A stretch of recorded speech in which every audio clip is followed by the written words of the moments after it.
কথাটো প্ৰমাণ আকৌ এনেকেই যেনি তেনি গাড়ীখন পাৰ কৰাবলৈ বিচাৰোঁ আৰু য'তে ত'তে লগাই মেলি কৃষ্ণত অৰ্পিয়া আমি কৰোঁ কৰ্মযত তাতো নানা বিঘ্নি আছে জানিলোঁ মনত অথনিৰ পৰা কৃষ্ণ কৰ্পণ কৰি আছোঁ কিন্তু এইটো নহয় যে ঈশ্বৰক কল্পনা কৰি দিলে আমি সাংসাৰিক বিঘিনিটোৰ পৰা নিবৃত্তি হয় ঈশ্বৰমুখী হ'লে অকণমান ধৰ্ম কৰ্ম ভক্তি কৰিলে গুণ দুখ কষ্টবিলাক অকণমান আঁতৰি যায় এই বুলি ভবাটোতো সংসাৰ আটাইতকৈ ডাঙৰ ভ্ৰম তেতিয়া বৰ ৰাম ঠগন খোৱা যায় বুজিছেনে আটাইতকৈ ডাঙৰ ৰাম ঠগন এইটোৱেই যেতিয়া মই এইটো ভাবোঁ যে অকণমান ভক্তিপৰায়ণ হ'লে মোৰ গ্ৰহ দুখ কাল দুখ দৈৱ দুখ ইত্যাদি এইবিলাক আঁতৰি যায় আঁতৰি গৈছে ভাল কথা কিন্তু ভবা মানে ৰিজাল্টটো নহয়গৈ নহয় হয় নহয় তেতিয়া সন্দেহটো জাগে এই মিঠাতেলৰ চাকি গছ যে জ্বলাইছিলোঁ এই কোম্পানীটোৱে চাগে কিবা খেলি মেলি কৰি দিলে নহ'লে মইতো চাকি ঠিকে থাকে জ্বলাইছিলোঁ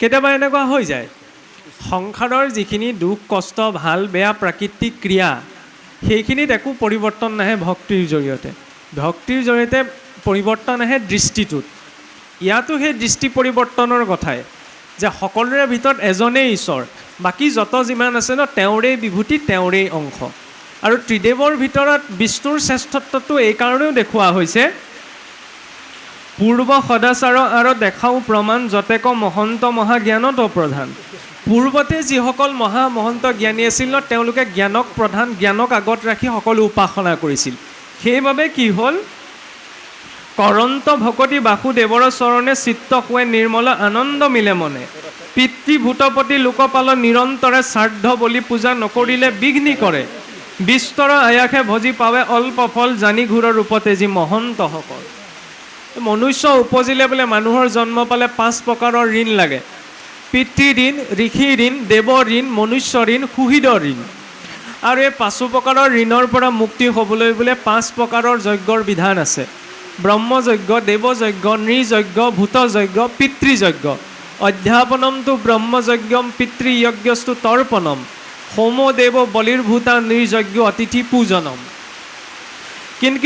কিন্তু ইমানখিনি বিধি ব্যৱস্থা কৰিবলৈ যাওঁতে তাত তাৰতম্য ঘটাৰ প্ৰসংগ আছেতো আছেই বলি বুলি কওঁতে ইয়াতে খেচাককৈ কাটি দিটো বলিৰ কথা কোৱা হোৱা নাই বলিটো আমাৰ বৈষ্ণৱ মাৰ্গতো আছে বলি মানে আমি কি বুজোঁ কিবা এটা ত্যাগ বিনা ত্যাগত বলি নহয় প্ৰকৃততে সেইটোৱে আছিল কাম ক্ৰোধ লোভ মোহ প্ৰতীক মানুহে প্ৰতীকবোৰ কাটিবলৈ লাগিলে নিজে খাব নোৱাৰে নাই কাৰণে খায় আৰু ঈশ্বৰৰ নামতে কি কৰিব লোভীয়া মানুহ খাবলৈ নাপায় কি কৰিম সেইকাৰণে তেনেকৈ খাবলৈ ধৰিলে কিন্তু আচল কথাটো হ'ল কি কাম ক্ৰোধ লোভ মোহ ছাগলীটো মোহৰ প্ৰতীক ন মহটো কামৰ প্ৰতীক ক্ষমা কৰিব অহংকাৰৰ প্ৰতীক এইখিনি বলি দিয়াৰ বিধান আছিল এক মূল সংস্কৃত ভাগৱতততো একাদশত যেতিয়া কৃষ্ণৰ দৌল উৎসৱৰ বৰ্ণনা আহে তাততো এটা শ্লোকেই আছে ইয়াত্ৰা বলি বিধানম চহিব বুলি যে ভগৱন্তৰ যাত্ৰাকালত বলি বিধান ইত্যাদি আচৰণ কৰিব লাগে বলি বিধান খালি আমাৰ ইয়াত সাত্বিক বলি আছে বুট মাহটো মগুমাহ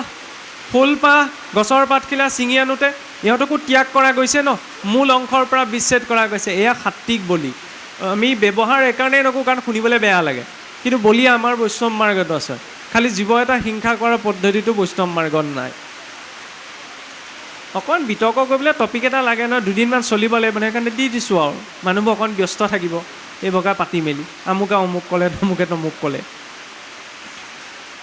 ইয়াত এইটো স্পষ্ট ৰূপত কোৱা হৈছে শ্ৰাদ্ধ বলি পূজা নকৰিলে বিঘ্নি কৰে এইটো কথা সত্য যে যিসকল দেৱতাৰ অৰ্চনৰ বিধি বিধান আছে ন তাক যদি এটা ক্ৰমত কৰি অহাৰ পাছত ঘপককৈ এৰি দিয়া যায় তেতিয়াহ'লে সেইখিনি ক্ৰিয়াই অকণমান মানুহক অসুবিধাৰ সৃষ্টি কৰে সেইবাবে কিছু লোকে কিছুমান পূৰ্বৰ পৰম্পৰা ৰক্ষা কৰি চলিব পৰা হয় এই ভয়টো কৰে কাৰণ পূজা অনুৰূপেহে দেৱতা দেই ফল কৰন্ত কৰোণা মাত্ৰ ভকতসকল যেনেধৰণৰ পূজা কৰা হৈছে দেৱতায়ো সেই অনুৰূপতহে কৃপা কৰে কিন্তু কৰোণা বোলে একমাত্ৰ ভক্তজনেহে কৰে আৰু এই পঞ্চ ঋণৰ পৰা নিবৃত্তি হয় এক শৰণীয়াজনৰ কিন্তু এক শৰণীয়া বুলি কৈ দিয়াৰ লগে লগেও এইটো কথা চাব লাগিব যে গুৰুৰ ওচৰত শৰণ লোৱা গ'ল সেয়া এক শৰণ নহ'বও পাৰে সেয়া শৰণহে শৰণত এজন ইষ্টদেৱৰ পৰিচয়হে দিয়া যায় শৰণতেই যদি চব হৈ গ'লহেঁতেন তেতিয়াহ'লে মহাপুৰুষেও পাছত ভজন ভক্তি পৰমাৰ্থ এইবিলাক পৰ্যায় নাৰাখিলেহেঁতেন আমি যি শৰণ লওঁ সেয়া গীতাৰ এক শৰণ নহয় গীতাৰ এক শৰণত সৰ্বধৰ্ম পৰিত্যাজম কৈছিল ন আমিতো সকলো ল'বলৈহে শৰণ ল'বলৈ যাওঁ প্ৰথমতে বিশ্বাস, এজন ইষ্টদেৱৰ পৰিচয়, তাৰপিছতে দৃঢ় বিশ্বাস, তাৰপিছত সুদৃঢ় বিশ্বাস। সুদৃঢ় বিশ্বাসত সৰ্বস্ব ঈশ্বৰ কৃষ্ণত অৰ্পণ, তেতিয়া একশৰণ সিদ্ধ হৈ গ'ল। কিন্তু এই যে পিতৃ ভূতপতি ইত্যাদিৰ কথা কোৱা হৈছে, তাৰ অৰ্থ এইটোও নহয় যে ভক্তজনে এইসকলক নিন্দা কৰে। কাৰণ ইয়াৰ পাছত এই পদটি কোৱা গৈছে, শান্তমূৰ্তি কৃষ্ণ অৱতাৰক ভজন্ত আন দেৱ সমস্তকো নিন্দা নকৰন্ত। সুদৃঢ় বিশ্বাসে নিতে ভজি ভগৱন্ত পৰম দুৰ্লভ মুখ্য পদক সাধন্ত। সুদৃঢ় বিশ্বাস, বিশ্বাসটো উপজিবলৈ সময় লাগে, ভাগিবলৈ বহুত কম সময়তে বিশ্বাসটো ভাগি চুৰমাৰ হৈ যাব পাৰে, হয়নে নহয়? প্ৰথমতে বিশ্বাস, তাৰপিছতহে দৃঢ় বিশ্বাস। দৃঢ় বিশ্বাসো কেতিয়াবা ভাগি যায়, এই মানুহজনৰ প্ৰতি মোৰ দৃঢ় বিশ্বাস আছিল দেই, কিন্তু তেনেকুৱা বুলি মই ভবা নাছিলোঁ। কিন্তু সুদৃঢ় বিশ্বাস নাভাগে। সুদৃঢ় বিশ্বাসৰ ভিতৰত দুটা জন্তুৰ লগত তুলনা আছে শৰণতে। মৰ্কট প্ৰপত্তি, মাৰ্জাৰ প্ৰপন্ন। মৰ্কট মানে হৈছে বান্দৰৰ পোৱালি, আৰু মাৰ্জাৰ মানে হৈছে মেকুৰী। মেকুৰী প্ৰপন্ন আৰু মৰ্কটৰ ক্ষেত্ৰত প্ৰপত্তি। বান্দৰৰ পোৱালিটোৱে কেনেকৈ, বান্দৰটোত ইফালৰ পৰা সিফালে জঁপিয়াই ফুৰে ন, মাকজনীৰ গাত খামোচ মাৰি ধৰি থাকে, কিজানি পৰি যায়, হয়নে নহয়? এনেকৈও শৰণ লোৱা যায়। মই জানো ভগৱন্তৰ আশ্ৰয়ত আছোঁ, কিন্তু একেবাৰে বিশ্বাসো নাই, কিজানি পৰি যাওঁ, সেইকাৰণে নিজৰ চেষ্টা এটাও থাকে। আৰু মাৰ্জাৰ প্ৰপন্ন, তাত প্ৰপন্ন, মেকুৰী পোৱালিটোক মেকুৰীজনে ডিঙিটোতে ধৰি নিয়ে, নিজৰ চেষ্টা নাই। মই জানে যে মাতৃয়ে ধৰি নিছে যেতিয়া মই কোনো নিজৰ চেষ্টা কৰিব নালাগে। এয়া শৰণ, য'ত নিজৰ চেষ্টাটো নাথাকেগৈ। সেইকাৰণে শৰণ কোনো কাকো দি দিব নোৱাৰে, সেইটো এটা স্থিতি পোৱা যায়। বুলিবা মুকুতি সুখে ইচ্ছা আছে যাৰ, ভগৱন্ত ঈশ্বৰ ভজনী দেৱতাৰ। যাৰ মুক্তিত ইচ্ছা আছে, এইটোও ডাঙৰ কথা আকৌ। ভক্তি মাৰ্গতটো আমি কৈ থাকোঁ আমাক মুক্তিও নালাগে, মুক্তিও নালাগে, ভুল কথা। আমাক মুক্তি লাগে, এইবিলাক মোহত আছে। নহয়, চাকৰিটো পালেহে চাকৰিটো এৰিব পাৰিব। চাকৰিটো নোপোৱাকৈ চাকৰি নালাগে নালাগে বুলি কৈ লাভ নাই। প্ৰথমতে মুক্তিৰ অধিকাৰী হ'ব লাগিব ন। মুক্তিৰ অধিকাৰী হোৱাৰ পিছত মুক্তিৰ ত্যাগ। নহ'লে আমি পোনপ্ৰথমেই কৈ দিওঁ আমাক মুক্তিও নালাগে। আমাক মুক্তি নালাগে নহয়, আমাক মুক্তি লাগে। মুক্তি পোৱাৰ পাছত যদি মুক্তিত ইচ্ছা নাথাকে, তেতিয়া মুক্তি ত্যাগ। মুক্তিহে নালাগে, বাকীবিলাক বস্তুটো লাগে। এইবিলাকে এৰিব পৰা নাই, আকৌ মুক্তি ত্যাগৰ কথা কৈছোঁ, নহয় ন? সেইকাৰণে প্ৰথম মুক্তি অধিকাৰী হ'ব লাগিব। এই মুক্তি বিচৰাজনৰ বাবেহে এই মাৰ্গটো, কাৰণ সংসাৰৰ নিবৃত্তিৰ বাবেইটো ভাগৱতৰ মাৰ্গ। শুনা নিৰন্তৰে আৰু উত্তম যুগুতি, ভকতি জ্ঞানৰ ফল দেখাওঁ মুকুতি। কিন্তু মুক্তি লৈ ইয়াত ডাঙৰ ভক্তি মাৰ্গৰ আটাইতকৈ ডাঙৰ লাভটো হ'ল কি, অন্য মাৰ্গত মুক্তিটোৰ কাৰণে সাধনা কৰিব লাগে, কিন্তু ইয়াত ভক্তি কৰোঁতে কৰোঁতে মুক্তি আপোনা আপুনি আহি জীৱনত উপলব্ধ হয়হি। ঈশ্বৰ কেশৱদেৱ ভকতৰ নিধি, যেই জীৱা চাৱে তাৰ সেই শুৱে সিদ্ধি। ভগৱন্তক ভক্তৰ নিধি বুলি কোৱা হৈছে। যেনেকৈ অষ্টসিদ্ধি, অনিমা লঘিমা প্ৰাপ্তি প্ৰকাম্য চিত্ত সত্য আদি অষ্টসিদ্ধি নৱনিধি আছে ন, ভক্তজনৰ বাবে এই সকলো প্ৰকাৰৰ সিদ্ধি ঋদ্ধি একমাত্ৰ ভগৱন্ত। কাৰণ প্ৰাপ্তিও ভগৱন্তত, অপ্ৰাপ্তিও ভগৱন্ততেই। এতেকেহে পৰম উদাৰ বুদ্ধি যাৰ, তাৰ সবে নকৰে ভকতি ব্যভিচাৰ। গতিকে যাৰ বুদ্ধিটো উদাৰ, তেওঁ কেতিয়াও ভক্তি ব্যভিচাৰ হ'বলৈ নিদিয়ে। কিন্তু ভক্তি মাৰ্গত থাকিও কেতিয়াবা আমাৰ দ্বাৰা ভক্তি ব্যভিচাৰ হৈ যায়। মই জানো এইটো কৰ্ম কৰিব নালাগে, এইটো খাব নালাগে, হয়নে নহয়? অইন ত্যাগৰ কথা বাদেই দিছোঁ, আপোনালোকে দুখ নধৰিব, বেয়াও নাপাব। আন ত্যাগৰ কথা কি ক'ব, আমাৰ অসমীয়া সমাজ চাধা পেকেটটোৰ পৰা উঠিব পৰা নাই, বাকী আৰু কি ত্যাগ কৰিব? নহ'লে নহয়, কেঞ্চাৰ মুখখন আঁকি থোৱা থাকেই, হয় নহয়? খালে সেইটো কেঞ্চাৰো হ'ব পাৰে, মই জানো, তথাপি নহয়, কণ্ডিশ্যনটো দুৰ্যোধনৰ, এতিয়া কি হ'ব আৰু কি কৰিব? বাকী ত্যাগৰ কথা কি ক'ব? গতিকে যাৰ চিত্তত উদাৰতা আছে ন, ডাঙৰ কিবা এটা পাবলৈ বিচাৰিছে, তেতিয়া সৰু সুৰা ত্যাগবিলাক আপোনা আপুনি হৈ যায়। আমাৰ আৰু এইবিলাক বিষয়তে লাগি থকা যায়, কি ক'ব? পৰম পুৰুষ হৰি প্ৰকৃতিত পৰ, মহাতীব্ৰ ভকতি ভজন্ত নিৰন্তৰ। হৰি ভক্তিয়ে ঈশ্বৰ প্ৰাপ্তি নকৰে, কিন্তু হৰি ভক্তিৰ তীব্ৰতাইহে ঈশ্বৰ প্ৰাপ্তি কৰে। মই হৰি ভক্তিৰ বিষয়ে চব জানো, কোনো লাভ নাহিব পাৰে, কিন্তু মনত তীব্ৰতাটো কিমান, সেইটোহে ভক্তি মাৰ্গত আগবাঢ়ি যাবলৈ ইন্ধন যোগায়। আছে শ্ৰেয় সবজত আন মাৰ্গান্তৰ, জাগযোগ আদি হু নাৰায়ণ পৰ। এইটো এটা কথা আকৌ, বোলে জাগ যোগ তপ জপ যিখিনি আছে, এই সকলো নাৰায়ণ পৰ ব্যৱস্থা, অৰ্থাৎ ইয়াৰ জৰিয়তেও ভগৱন্তক পাব পাৰি। খালি কথা হ'ল কি, সংসাৰৰ তৰণ পথ আছে অসংখ্যাত, অনেক বিঘিনি তাতো দুষ্কৰ সাক্ষাৎ। শ্ৰৱণ কীৰ্তন কৰি কৃষ্ণক আৰাধে মহামুখ্য আধে একো বিঘিনি নাভাদে। হোম তপ জপ যজ্ঞত অকণমান কঠিনতা আছে, নহয়নে? হয়তো তাত কিবা ছিদ্ৰ ৰ'ব পাৰে, কিন্তু ভগৱন্তৰ নাম গুণনাম কীৰ্তন কৰোঁতে তাত ছিদ্ৰ থাকিলেও সি নিছিদ্ৰ হৈ যায় নামৰ মহিমাতেই। সেইবাবে নামক ইমান প্ৰায়ৰিটি দিয়া হৈছে। কৃষ্ণকেহে কহে বেদ শাস্ত্ৰ আছে যত, তাহাৰ বিহিত ধৰ্ম কৰ্ম তীৰ্থ ব্ৰত, হবে নাৰায়ণ পৰ জানিবা নিশ্চয়, অৰ্পণ নভৰিলে একো ফল নধৰে। কিছুসকলে লাগি থাকেনে, এতিয়া কলিযুগত হোম নালাগে, তপ নালাগে, জপ নালাগে, যজ্ঞ নালাগে। ইয়াত কৈছেনো কি? সকলোতো ঈশ্বৰ উপাসনাৰে ব্যৱস্থা, কোনো মই নকৰোঁ নালাগে, কিন্তু এইটো অৰ্থ নহয় যে কলিযুগত নাই, আছে, মই কৰিলেও থাকিব নকৰিলেও থাকিব। উদ্দেশ্যটো খালি কৃষ্ণ ভক্তি হ'ব লাগে। একাদশতো আহিছে ন, স্বভাৱে যি কৰে হোম তপবত, যজ্ঞ দান সদাচাৰ, কায় বাক্য মানে যতে ক আচৰে, লৌকিক বৈদিক কৰ্ম, সুয়া শুদ্ধভাৱে ঈশ্বৰ কৃষ্ণত অৰ্পিব শিখব ধৰ্ম। পদ্ধতি যিয়েই নহওক সকলোৰে একমাত্ৰ কেশৱৰে উপাসনা কৰা যায় ন। আকাশাত পতিতম তৈয়ম যথা গচ্ছতি সাগৰম, সৰ্বদেৱ নমস্কাৰম কেশৱং প্ৰতি গচ্ছতি। আকাশৰ পৰা পতিত হোৱা জল কিছু খালতো জমা হয়, পুখুৰীটো জমা হয়, নদীটো জমা হয়, গৈ থৈ সাগৰতেই পৰেগৈ ন। সাগৰত পৰাৰ লগে লগে গংগা, এয়া বোলে গংগা জল, এয়া যমুনা জল, পাৰ্থক্যটো নাথাকেগৈ, সাগৰৰ অংশ হৈ পৰে। আমি ভ্ৰমটো ভাবি থাকোঁ কি মোৰ মাৰ্কটোৱে শ্ৰেষ্ঠ, তেখেতৰ মাৰ্কটো বেয়া, নহয়, গৈ থৈ একে জেগাতেই ওলাবগৈ, ঘূৰি পকি। যেতিয়া এই স্পষ্টতাটো আহি পৰে ন, তেতিয়া এই দৰ্শনটো আহে। যেতিয়া সকলো বিধি ব্যৱস্থা একমাত্ৰ ঈশ্বৰৰ কথাই কৈছে, মই মাত্ৰ মোৰ নিজৰ উপাসনা মাৰ্গটোত থাকি আগবাঢ়িব লাগে। বাকী সকলোৱে ডাইৰেক্টলি হওক ইনডাইৰেক্টলি হওক একেজন ঈশ্বৰৰে উপাসনা কৰিছে। নহ'লে এইবিলাক কথালৈ আমাৰ সমাজত ঢেৰ লাগি থাকে, কোনোবাই কিবা এটা কৰক নকৰক। হোম তপলটো দূৰৰে কথা, আমাৰ তুলসী মনা নমনালৈও এইখন অসমত কিবা কিবি আছে।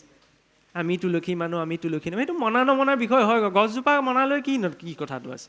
আৰু ভগৱন্তৰ প্ৰিয় হয় আৰু বৈষ্ণৱৰ ঘৰত গোসাঁই গৃহ সকলোৱে ঘৰত থাকিব নোৱাৰিব পাৰে ন, সকলোৱে ইমান চোতাল নাই যেনেকৈ মোৰ ঘৰত নাই। এতিয়া কি ক'ব, বৈষ্ণৱৰ ঘৰৰ প্ৰতীক হৈছে তুলসী বৃক্ষজোপা। ভগৱন্তৰ নাৰায়ণৰ বোলে কৃষ্ণপদ তুলসীৰ নলৈলেকৰ ঘ্ৰাণ, নিশ্বাসৰ কাহনটো যেন ভাতিৰ সমান। তাতো আকৌ অসমত এনেকুৱা এচাম ওলাইছে কি তুলসী তলত চাকি জ্বলাব, তেতিয়া বোলে এখন ভস্ত হ'ব। কি যে ওলাবলৈ ধৰিলে আৰু আমাৰ মানুহে সেইবিলাকলৈও যায়। আৰে বিহুটোকে পালন কৰি আছিল, সেইটোতো এতিয়া এখন ভস্ত হ'ব বুলি দিলে লগ লগে। এতিয়া অসমীয়াৰ দুহি এই সোপাহে, খোলাকৈ কৈছোঁ, কোনোবাই ভাল পায় বেয়া পায় আৰু নিজৰ কথা, হয় নহয়? ঈশ্বৰক ভাল পোৱাৰ লগতে ঈশ্বৰৰ প্ৰতিপাদিত বিষয়খিনিও ভাল পাব লাগিব। মই আপোনাক ভাল পাওঁ, কিন্তু আপুনি খোৱা বস্তুটো আপুনি বেয়া পাওঁ, আপোনাৰ পিন্ধা কাপোৰযোৰ মই আপোনাক বেয়া পাওঁ, হয় নহয়? আপুনি থকা ঘৰটো আপোনাৰ মই বেয়া পাওঁ, এইটো কি ভাল পোৱা? এইটো ভাল পোৱা নহয়। ঈশ্বৰক ভাল পোৱাৰ লগে লগে ঈশ্বৰে ভাল পোৱা বিষয়খিনিও ভাল পাব লাগিব। ইয়াত কোনোবাই মনা নমনালৈ কথা নাই, শাস্ত্ৰত যিখিনি আছে সেইখিনি হ'ব, কোনোৱে নতুনকৈ উলিওৱা নাই নহয়। গতিকে পৰম্পৰা অনুসাৰী পৰম পুৰুষৰ পৰা যি চলিছে ন, তাক গ্ৰহণ কৰাটোৱে প্ৰয়োজনীয়। এতিয়া ভাবিব পাৰে সেইখিনি নিজে মানে চাগে, সেইকাৰণে কৈছোঁ মানুহ কাৰণেতো ক'ব পাৰিছোঁ। আৰু দ্বিতীয়তে আছে নাই নিজে চালেই হ'ব ন, মোৰ কথা শুনিব নালাগে, নিজৰ ওচৰত শাস্ত্ৰ আছে ন, শাস্ত্ৰত চালেই হ'ল। মানিব লাগে বুলি চবতে আছে, কিন্তু নামানিব লাগে বুলি বুজাবলৈ যাওঁতে তই ঠেকা ঠোকা দি যেনে তেনে মিলাবলগীয়া হয় আৰু। কিন্তু আচল কথা হ'ল কি, যিয়ে কৰ্ম আচৰণ নকৰে ন, যেতিয়ালৈকে অৰ্পণা নহয় তেতিয়ালৈকে সেই কৰ্মটোৰ ঈশ্বৰে গ্ৰহণ নকৰে। অৰ্পণা নভৰিলে কিছু কৰ্ম নিশিজয়, হয়নে নহয়? শৰাই ভাগ সজাইছে, অৰ্পণা কৰিছে ন, চাকি গছ জ্বলাইছে, অৰ্পণা কৰিছে, চাউল মুঠিও চৰুত দিছে, অৰ্পণা কৰিছে। অৰ্পণতহে ঈশ্বৰে গ্ৰহণ কৰে, অৰ্পণা নকৰিলে ঈশ্বৰে গ্ৰহণ নকৰে। কাৰণ তেওঁ সেইটো ভাৱ ন, মাকে দেউতাকেও কেতিয়াবা বিচাৰে ন, নিজৰ টকা পইচা আছে, চাওঁচোন সি নিজৰ পইচাই পিলটো আনি দিয়ে নে নিদিয়ে, হয় নহয়? এই তেওঁলোকেও চাব লাগে, বুলিব কিমান খুৱাই বোৱাই ডাঙৰ দীঘল কৰিলে, এতিয়া মই কম নি? ভগৱন্তেও তেনেকৈ চায়, দিয়ে নে নিদিয়ে। তেওঁ সকলো আছে, তেওঁনো কি প্ৰয়োজন, খালি চাই পুতেকসকলে দিয়ে নে নিদিয়ে, হয় নহয়? নকৰি ভকতি যুগ পথে কৰি শ্ৰম, নোহে চিত্ত শুদ্ধ নুগুচয় অহম মম। এতিয়া ভক্তি পথতো এতিয়া চাওকচোন, ভক্তি মই জানো, চব কথা জানো, শাস্ত্ৰ ক'ত কি আছে, কিন্তু যেতিয়ালৈকে কি হয় যুগপথ আচৰণ নহয়, তেতিয়ালৈকে শ্ৰম দূৰ নহয়। আৰু সি সিদ্ধি লাভ নহয়। যুগ মানে এইটো নহয় একদম একান্ত মানে বহি থকা, এতিয়া বহি থকাটো যুগ, হয় নহয়? মইতোতো এই 1:30মান বজাতহে পাইছোঁহি কৃষ্ণ। আপোনালোক প্ৰভুটো ৰাতিপুৱাৰ পৰা বহি আছে, পাঠক দুজন, এইটোও যুগ, এইটোও শ্ৰম। যেতিয়ালৈকে শৰীৰটো অকণমান কষ্ট নাপায় ন, তেতিয়ালৈকে আমি সামান্য কষ্ট অকণ যদি শৰীৰটোক ভুগিবলৈ নিদিওঁ, তেতিয়া ডাঙৰ কষ্টটোৰ সন্মুখীন কিয় হওঁ? এই উপৱেশনটোৱে শৰীৰটোক ৰেজিষ্টেণ্ট কৰে। অনিচ্ছা সত্ত্বেও যেতিয়া বহি থাকিব লগা হয় তেতিয়াহ'লে কি কৰে ব্যক্তিজনৰ ভিতৰত সেই সহনশীলতাটো বহায় মন গৈছে উঠি যাওঁ কিমাননো নকয় আৰু ঘূৰাই পকাই একে সোপাকে কৰি আছে হয় কিন্তু তথাপি বহি আছে হয় নাই উদ্দেশ্যটো কাৰোবাৰ কিবা কিবি হ'ব পাৰে উদ্দেশ্য যিয়ে নহয় কিন্তু বহি যে আছে এইটো ডাঙৰ কথা লোভে মোহে কামে পুনৰপি হুৱে ক্ষত নপাৱে মুকুতি সুখ নাহিকে মনত কেতিয়াবা আকৌ যোগ তপ জপ আচৰণ কৰিলেও কাম ক্ৰোধ লোভ মোহবিলাক নাটৰে হোম তপ জপ যোগ আচৰণ কৰাৰ পিছত কাম ক্ৰোধ লোভ নাটৰে সেইটোতো বেলেগৈ কথা ভক্তি মাৰ্গত থকাৰ পাছতো এইখিনি নাটৰে সমস্যা বোলে হোম তপ জপ যজ্ঞ কৰি নোৱাৰেগৈ তেতিয়া বেলেগ কথা আমি ভক্তি মাৰ্গত থকাসকলে নোৱাৰোঁগৈ ন কোনোবাই ক'ব পাৰিবনে পাৰিছোঁ বুলি য'ত উদ্দেশ্যৰ স্পষ্টতা নাথাকে তাত এনেকুৱাই হয় কক্ষীপুৰ উদ্দেশ্য স্পষ্ট আছিল সেইকাৰণে এটা ভৰিৰ ওপৰতে 1000 বছৰ থিয় হৈ থাকিব পাৰিলে কোনো ধৈৰ্য কিতাপ পঢ়ি অনা নাছিল ন কিতাপ পঢ়িলে প্ৰাণায়াম কৰিলে বোলে ধৈৰ্য আহি গ'ল কিতাপ পঢ়িলে ধৈৰ্য নাহে যোগ প্ৰাণায়াম কৰিলেও ধৈৰ্য নাহে মানুহে ভাবে অকণমান যোগ প্ৰাণায়াম কৰিলে বোলে মনটো ভাল লাগে কেতিয়ালৈকে ভাল লাগে যেতিয়ালৈকে কৰি থাকে তাৰপিছত একেটাই লাইফষ্টাইল একো পৰিৱৰ্তন নাই সেইটোতো এটা হেলুজিনেশ্যন জীৱনৰ প্ৰতিটো কাম যদি ধ্যানপূৰ্ণকভাৱে কৰা গৈছে সেয়া যোগ ধ্যান মানে এটা নহয় আমুক জেগাত বহিলোঁ বহা সময়কণে একাগ্ৰতাই মনটো কিবা এটা ভাবিলোঁ সেয়াই ধ্যান প্ৰতিটো জাগ্ৰত অৱস্থাটো কিন্তু সেইটো থকাটো সম্ভৱ নহয়গৈ ন কিয় লক্ষ্যৰ অস্পষ্টতাৰ বাবে লক্ষ্য য'ত স্পষ্ট হৈ পৰে নহয় মোক লাগিবই তেতিয়াহ'লে তেওঁ কি কৰে কম্প্ৰমাইজ কৰিবলৈ আৰম্ভ কৰে পোৱা নোপোৱাবিলাকৰ কক্ষীপই কৰিছিল ন উয়ে ধৰিলে গৈচোন হ'ব মোক ব্ৰহ্মাৰ পৰা যেনে তেনে বৰটো লাগে এইটো নহ'লে মোৰ কাম নহ'ব নিজৰ 100% দি দিলে আমি 100% দিব নোৱাৰোঁ কেতিয়াবা আমাৰ লক্ষ্যৰ অস্পষ্টতা আহি পৰে